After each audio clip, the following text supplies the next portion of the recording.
Dahil na sa pag-cut yung lens mga ito naman ang left, ito ang right.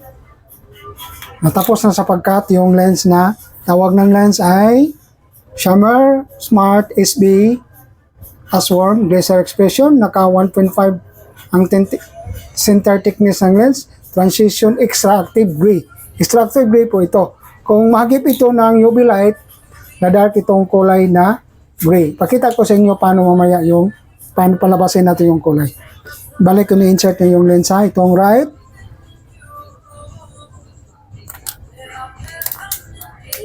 Dahil nas mag-insert yung right, at tapos naman yung left. Medyo makapal yung grade ng patient. Ito. Dahil na sa pag-insert mo ito. Left and right na insert na dito sa frame na Rokid. Ito po ang Rokid na frame. Nisitan ko ng Transition Extra Active Gray. Clear pa po ito. Kung mahagip ito ng UV light, na dark yung kulay. Pakita ko sa paano ito dark. Ito naman ang card ng transition. Ito naman ang brand ng lens. Shammer lens po ito. Mayroon akong tester dito. Pakita ko sa inyo paano yung dark. Pasok natin dito sa loob ng pistol para lumabas yung kulay na gray. Parang magic mga idol, nilalabas na yung kulay na gray. Mas more dark po ito kung sa labas ng building or sa field.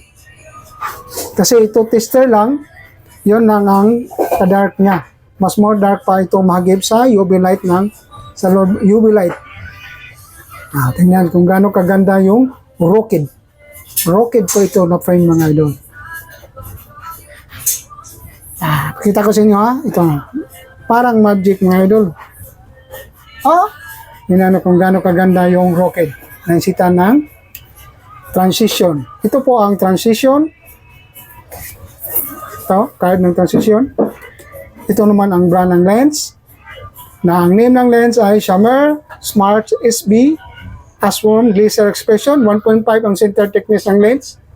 1.5 na ang dark ng lens ay Extra Active Gray. Maraming salamat po sa inyo lahat sa pagtingin sa mga vlog ko. At least kung need na kayo ng eyeglasses, mayroon na kayong idea kung nakatingin kayo sa mga binibideo ko na paano i-insert yung lens, anong brand ng lens, at saka anong brand ng frame. Maraming salamat po sa inyo and God bless and bye.